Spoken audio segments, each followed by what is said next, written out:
mo kí wa pé a kú dédé àsìkò yìí níbi yòówù kẹ́tì láǹfààní láti máa darapọ̀ mọ́ wa lórí ìkànnì àrólé bàbá 1010 TV2 níbi tá a ti mú ròyìn wá lájà òbalẹ̀ pẹ̀lú bí nǹkan bá ṣe lọ káàkiri orígun mẹ́rẹ̀ẹ̀rin àgbáláyé ìbòjú tẹ̀ fún òwò ojú lónìí fọ́ etí tẹ̀ fi ń gbọ́ wa etí náà ò ní di láṣẹ lọ́wọ́ Elédùmarè ìròyìn fún ti àsìkò yìí náà láṣẹ bẹ́ẹ̀ tá a gbálẹ́gbòde ta ní ká mú wa sójú mọ́ máwòrán àti ti gbẹ̀yìn tẹ̀ jẹ́ olùfẹ́ wa lórí ìkànnì yìí orúkọ oníròyìn kò ní yí padà àyànfẹ́ Elédùmarè ló kọ tèmi ń jẹ́ ẹ jẹ́ àwọn kókó tí ń bẹ nínú ìròyìn ṣáájú ẹ̀kúnrẹ́rẹ́ rẹ̀ báyìí. ẹgbẹ́ òṣèlú APC gbọ́dọ̀ tọrọ àforíjì lọ́wọ́ Peter Obi lórí ọ̀rọ̀ ìdúnkokò mọ́ra ẹni èyí tí wọ́n sọ sí Peter Obi náà Alhaji Atiku Abubakar ló sọ ọ̀rọ̀ yìí di mímọ̀. Rabiu Kwankwanso lérò lẹ́yìn rárá bí tí wulẹ̀ kó máa wo àlàásì fokò ọ̀lẹ́ hàn lọ́dún 2027 Ganduje ló sọ èyí di mímọ̀ wípé Rabiu Kwankwanso kò lè jáwé olúborí nínú ètò ìdìbò tọdún 2027. ẹ má máa sùn o àwọn agbésùmọ̀mí mà ti dé sí ìtòsí ilé mi báyìí Ṣèyí Mákindé ló pariwo síta bẹ́ẹ̀. àwọn iléeṣẹ́ ọlọ́pàá ìpínlẹ̀ Anambra ti tẹ tẹ̀gbọ́n-tàbúrò tẹ́lu ọmọ ìyá wọn pa tátún sí sínú kòtò ní ìpínlẹ̀ ọ̀hún. òṣìṣẹ́ mọ̀nàmọ́ná kan ló ṣe bẹ́ẹ̀ gbẹ́mìí lásìkò tó ń tún wáyà iná ṣe lórí òpónà ní ìpínlẹ̀ Ògùn. ẹ gbọ́ ìròyìn náà lẹ́kùnrẹ́rẹ́ báyìí. ẹgbẹ́ òṣèlú APC gbọ́dọ̀ tọrọ àforíjì lọ́wọ́ Peter Obi lórí ọ̀rọ̀ ìdúnkokò mọ́ni èyí tó sọ sí Peter Obi náà Alhaji Atiku Abubakar ló sọ èyí di mímọ̀. ẹni tó jẹ́ igbákejì ààrẹ tẹ́lẹ̀ ní orílẹ̀-èdè Nàìjíríà tó sì jẹ́ olùdíje sí ipò ààrẹ lọ́dún 2023 nínú ẹgbẹ́ òṣèlú PDP èyún Alhaji Atiku Abubakar òun náà má ti fohùn léde báyìí o lórí awuyewuye ọ̀rọ̀ ìdúnkokò mọ́ra ẹni nípa à ń gba ẹ̀mí ara ẹni èyí tí ẹgbẹ́ òṣèlú APC tán sọ sí Peter Obi ẹni tó jẹ́ olùdíje sí ipò ààrẹ lọ́dún 2023 nínú ẹgbẹ́ òṣèlú Labour Party nígbà tí Peter Obi tó fi ìròyìn náà léde gẹ́gẹ́ bá a ṣe ti mú wá fún wa lóòrọ̀ yìí ní inú ìròyìn tó ṣáájú níbi tí Peter Obi tó ti ké gbàjarè wípé ẹ mọ̀ gbà mẹ́ra mi kalẹ̀ wọ́n mà ti ń dúnkokò mọ́ mi àti àwọn mọ̀lẹ́bí mi nípa ọ̀rọ̀ tí mo sọ pẹ̀lú ìṣèjọba ààrẹ Bọ́lá Ahmed Tinubu nínú ètò tó jẹ́ alukoro fẹ́gbẹ́ òṣèlú APC jákèjádò orílẹ̀-èdè Nàìjíríà Felix Murka èyí tí ó fi ìròyìn náà léde lásìkò tí wọ́n fi ọ̀rọ̀ wá lẹ́nu wò lórí mọ̀ọ́máwòrán Arise Television níbi tó ti sọdún mọ́ wípé Peter Obi ti ń ṣe ọjọ́ ti pẹ́ ṣùgbọ́n èyí tó ṣe yìí ó ti fi kọjá ayé rẹ̀ léyìí tó túmọ̀ sí pé Peter Obi ó ti gun gire kọjá ewé ó sì ti pe ṣoṣo báyìí dandan ni kò rí ṣoṣo ohun tó bá sì rí ọwọ́ ara rẹ̀ òun náà ni ó fi fà á nínú ètò mú kí Peter Obi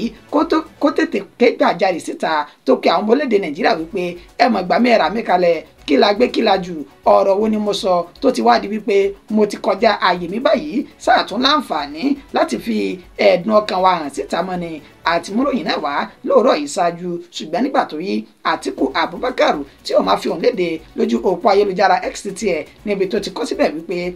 ẹgbẹ́ òṣèlú APC wọ́n máa gbọ́dọ̀ tọrọ àforíjì kí wọ́n sì wá ojúrere àwọn ọmọ orílẹ̀-èdè Nàìjíríà nípa ọ̀rọ̀ tí wọ́n sọ sí Peter Obi pé bí wọ́n ṣe ń dúnkokò mọ́ yìí wọ́n ní orílẹ̀-èdè Nàìjíríà kò tẹ̀ wá fẹ́ sí àǹfààní fún àwọn ọmọ ènìyàn láti sọ ẹ̀dùn ọkàn wọn bẹ́ẹ̀ a sì ń sọ wípé ìjọba alágbádá ìjọba àwarawa ó ní à ń lò ní orílẹ̀-èdè yìí oníṣẹ́kò tí wàá mọ yí padà báyìí o kúrò ní ìjọba àwarawa báyìí tó sì ti ń di ìjọba apàṣẹwàá ó ní ọ̀rọ̀ tí Felix tó sọ sí Peter Obi yìí kò tó ń tó yẹ kí ó sọ jáde lẹ́nu ó ní bí irú ọ̀rọ̀ náà bá jáde lẹ́nu èèyàn níṣẹ́ ló yẹ ká kíyèsí torí wípé ó ti ń lọ́wọ́ kan jàmọ́nú ṣé ká mọ̀ tún lè bára wa sòótọ́ ọ̀rọ̀ ní orílẹ̀-èdè yìí ó ní fún ìdí èyí ẹgbẹ́ òṣèlú APC wọ́n nílò àforíjì Peter Obi àtọ́jú rere àwọn ọmọ orílẹ̀-èdè Nàìjíríà nínú ètò tí ń pe Felix wọ́n kà wípé kó tètè jáde síta báyìí kó wá tọrọ àforíjì lọ́wọ́ Peter Obi lórí ọ̀rọ̀ tó sọ nípa ìdúnkokò tó ṣe sí Peter Obi ọ̀hún. Rabiu Kwankwanso lérò lẹ́yìn rárá bí tí ń wulẹ̀ kó mọ àlàásì fokò ọ̀lẹ́ hàn lọ́dún 2027 Ganduje ló sọ èyí di mímọ̀. ẹni tó jẹ́ alága gbogbogbò fún ẹgbẹ́ òṣèlú APC Abdullahi Umaru Ganduje wọn ló ti fi ohùn léde báyìí o tó ti takòtò ọ̀rọ̀ sí gómìnà àná ní ìpínlẹ̀ Kano tó tún jẹ́ olùdíje sí ẹgbẹ́ tó tún jẹ́ olùdíje sí ipò ààrẹ nínú ẹgbẹ́ òṣèlú NNPP lọ́dún 2023 èyún Rabiu Musa Kwankwanso tó ti sọ di mímọ̀ wípé ẹwẹ̀ ẹ̀yìn rẹ̀ wò kò séyàn kankan lẹ́yìn rẹ̀ tó bá sì dọdún 2027 ní ìpínlẹ̀ Kano àwọn yóò gba gbogbo ẹsẹ̀ rẹ̀ àti ipa rẹ̀ kúrò ní ìpínlẹ̀ ọ̀hún torí pé kò ní ẹnikẹ́ni lẹ́yìn tá lè ṣe àtìlẹ́yìn fún Ganduje wọn ló sọ èyí di mímọ̀ níbi àpèjẹ ẹgbẹ́ òṣèlú APC ti ẹlẹ́ẹ̀kẹjọ àti ẹlẹ́ẹ̀kẹsàn irú rẹ̀ ti àwọn ọmọ ilé ìgbìmọ̀ asòfin tó wáyé ní ìpínlẹ̀ Kano nírètí Abdullahi Abbas tó jẹ́ alága fún ẹgbẹ́ òṣèlú ìpínlẹ̀ Kano ọ̀hún nínú ẹgbẹ́ òṣèlú APC ní ìpínlẹ̀ Kano tó sojú fún un ibẹ̀ ló ti sọ dímọ̀ wípé pẹ̀lú ìwádìí àti ntànrí yìí ó ń ṣe àfihàn wípé Rabiu Kwankwanso kò mà láwọn alátìlẹyìn bíi tí wù kó mọ̀ ó ní gbogbo tí Rabiu Kwankwanso ń sọ yìí wípé àwọn làwọn wà lóde àwọn làwọn nílẹ̀ ìrọ́gbù tó jìnnà sí òótọ́ ni torí pé tó bá di ọdún 2027 àlàyé òfin okò ọ̀lẹ́yàn nípa Kwankwanso táwọn ò sì ní gbọ́ ẹgbẹ́ Kwankwanso yíà àbí nǹkan kan ní gbogbo ìpínlẹ̀ Kano ọ̀hún nílé táwọn yóò ti ṣe bẹ́ẹ̀ ṣe gudugudu méje tó ti yàyà mẹ́fà nígbà tí Abdullahi Abbas tí ó máa pe gbogbo àwọn ènìyàn nínú ẹgbẹ́ òṣèlú APC náà oníṣẹ́ ẹni tá a nílò báyìí ó ní ìfọwọ́sowọ́pọ̀ ìrẹ́pọ̀ àti ìfẹ́ láàrin ara wa ó ní ta lè lò ní gẹ́gẹ́ bí ìdà kan gbòógì tá a fi dira ju tàtẹ̀yìnwá lọ tá a fi gbé gbogbo àwọn ẹgbẹ́ òṣèlú yòówù tó wù ní ìpínlẹ̀ Kano kúrò àti orílẹ̀-èdè Nàìjíríà tẹ́gbẹ́ òṣèlú APC yóò tó fi lè máa tẹ̀síwájú nínú iṣẹ́ ribiribi èyí tí wọ́n ń ṣe ó sọ dímọ̀ wípé níṣẹ́ ni Rabiu Kwankwanso àti ẹgbẹ́ rẹ̀ ni wọ́n kàn rí ìfà tí wọ́n sì bú ní ìbùkúbù ní ètò ìdìbò tó kọjá lọ́dún létò ìdìbò tó kọjá ní ìpínlẹ̀ Kano pẹ̀lú bá ṣe jáwé olúborí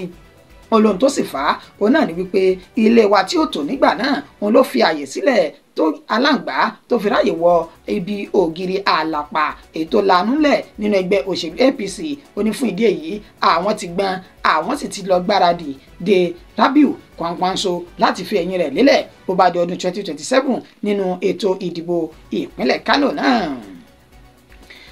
Ẹ má sun ẹ tètè jígìrì kẹ wá ṣùgbà wa báyìí o àwọn agbésùmọ̀mí mà ti dé sí ìtòsí ilé mi Ṣèyí Mákindé ló pariwo síta ẹni tó jẹ́ gómìnà ní ìpínlẹ̀ Ọ̀yọ́ ẹnjìníà Ṣèyí Mákindé ló mà ti ké gbàjarè síta báyìí o nínú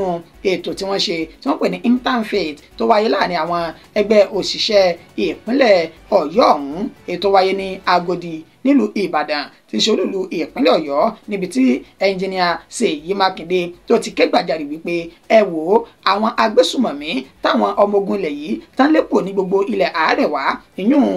àríwá ilẹ̀ yìí tí ń ṣe ilẹ̀ Haúsá ni wọ́n ti padà wá sí ilẹ̀ Káàárọ̀ Òjìrè báyìí pàápàá jùlọ ní ìlú Ìbàdàn nígbà tí ó ń ṣe àlàyé ọ̀rọ̀ ó ní àwọn náà ti gbọ́ nípa wọn o ṣùgbọ́n àwọn ti dira báyìí o torí wípé àwọn gbọ́dọ̀ sán ṣòkòtò àwọn kó lè dandan nípa àwọn agbésùmọ̀mí ọ̀hún káwọn tètè gbógun tì wọ́n ká sì bá ẹsẹ̀ wọn sọ̀rọ̀ kúrò ní ìpínlẹ̀ Ọ̀yọ́ ọ̀hún. Ṣèyí Mákindé nígbà tí ó ń ṣe ní àlàyé ó ní lọ́dún 2024 tá a lò sẹ́yìn yìí oríṣiríṣi ìpèníjà ní àtàrí àìsí ètò ààbò ó ní ó ṣẹlẹ̀ ní ìpínlẹ̀ ọ̀hún nípa ìgbésùmọ̀mí ìjínigbé ìdigunjalè àti oríṣiríṣi àwọn ìwà míì ó ní ó bà àwọn lọ́kàn jẹ́ lọ́dún 2024 ní ìpínlẹ̀ Ọ̀yọ́ ó ní ṣùgbọ́n sẹ́yìn lọ́dún 2025 yìí a ti lọ gbáradì a sì ti múra sílẹ̀ fún gbogbo àwọn oníṣẹ́ láabi ní pàtàkì jùlọ àwọn agbésùmọ̀mí tí wọ́n ti fi ìtòsí agbègbè wa tí wọ́n ti fi ṣe ibùgbé pẹ̀lú báwọn ọmọ ogun ilẹ̀ yìí ṣe lé wọn kúrò ní gbogbo ilẹ̀ àríwá ilẹ̀ yìí ó ní kò sáàyè fún wọn o ní ilẹ̀ Káàárọ̀ Òjìrè ní pàtàkì jùlọ ní ìpínlẹ̀ Ọ̀yọ́ lásìkò ayẹyẹ mi tí mo ṣe sẹ́yìn yún Ṣèyí Mákindé ó sọ gbọ́n wípé àwọn agbésùmọ̀mí náà ó ní wọ́n wà ní ìtòsí òun èyí tí ìwọ̀n táwọn jọ fi jìnnà síra wọn kò ju kìlómítà 2 sí agbègbè tí òun wà lásìkò náà lọ tóun sì ń gbọ́ nípa rẹ̀ ó ní báyìí gbogbo àwọn ẹ̀ṣọ́ aláàbò wọ́n gbọ́dọ̀ jí gìrì kán sì bẹ̀rẹ̀ iṣẹ́ wọn kò sàì pé gbogbo àwọn orí adé ní ìpínlẹ̀ Ọ̀yọ́ wípé ẹ̀yin tẹ́ ẹ di agbègbè kọ̀ọ̀kan mú ẹ mójútó àwọn agbègbè yín o tẹ́ bá kẹ́fìn ohunkóhun ẹ má mà fi ṣàwàdà ẹ tètè ké gbàjarè síta torí wípé lásìkò yìí àwọn agbésùmọ̀mí ń bẹ nítòsí wa o a sì gbọ́dọ̀ ya ikọ̀ ojú ni alákànfin sọrí ká lé wọn tèfètèfè padà sí ibi tí wọ́n ti ń bọ̀ tàbí kan kọjá ṣáájú ilé ọ̀run.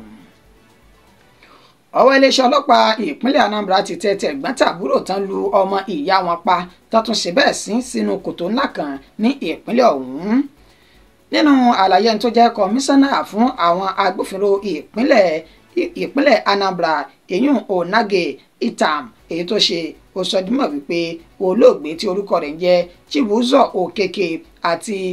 ó ní àwọn ọmọ ìyá rẹ̀ nírètí ẹ̀gbọ́n rẹ̀ tán pé orúkọ rẹ̀ ní Chidiebere Okeke àti àbúrò bàbá rẹ̀ Emebo Ogechukwuwu Enumiagu ó ní wọ́n ṣe bẹ́ẹ̀ tí wọ́n lu Chibuzo Okeke tí wọ́n lù pa. ǹjẹ́ kí ni tó ṣẹlẹ̀? wọ́n fi ẹ̀sùn kan Chibuzo wípé ó já olè pẹ̀lú bó ṣe fọ́ ilé onílé tí àṣírí rẹ̀ tó sì tú sí wọn lọ́wọ́. báyìí ni wọ́n ṣe bẹ̀rẹ̀ sí ní ìlú tí wọ́n sì fi lù títí tí kò fi mọ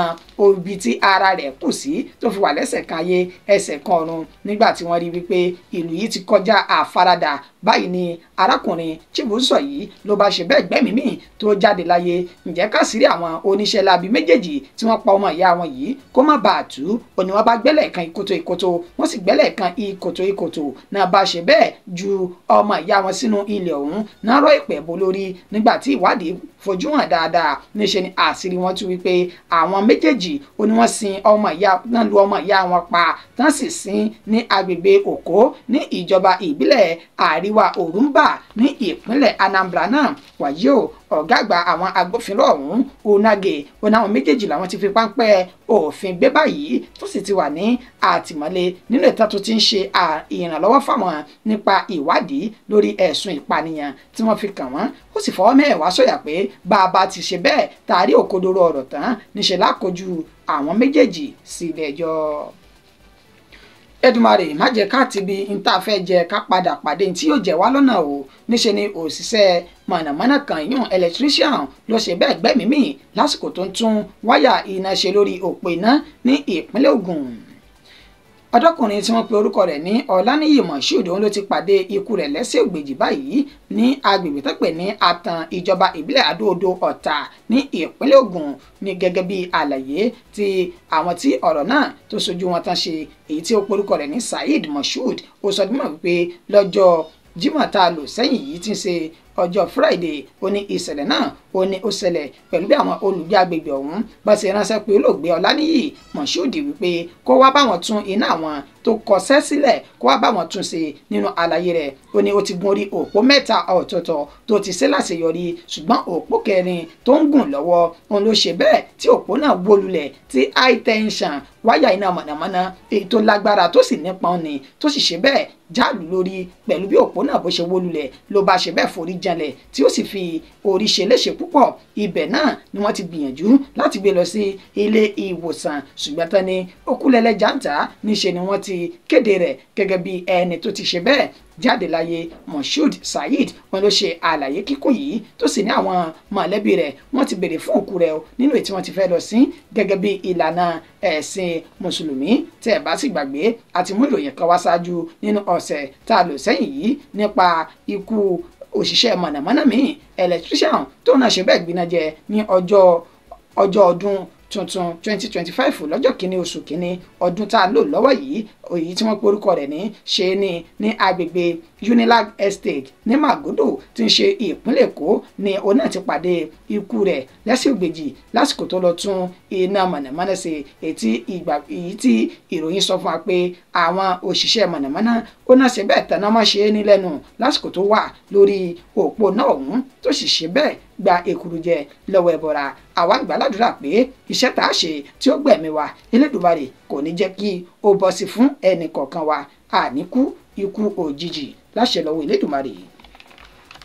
ìròyìn wa kò jù báyìí lọ fún ti àsìkò yìí ẹni tó ṣe àkójọpọ̀ rẹ̀ tó tún mú wá sójú mọ́ màwòrán yín náà ni àyànfẹ́ Elédùmarè. ẹ jẹ́ máa kí oníyan wípé ṣé ọlọ́kà iṣẹ́ ẹ̀yìn tẹ́ bá mi jẹ́ ẹ kú àìbínú Elédùmarè yóò máa wà pẹ̀lú ẹnì kọ̀ọ̀kan wa. mo kí wa pé a kú àtúrọ̀ a tún padà máa fún wa ní ìròyìn míì lẹ́kùnrẹ́rẹ́ bó bá tún ṣe ń balẹ̀ lórí ìkànnì yìí. ó dàbọ̀ fún ti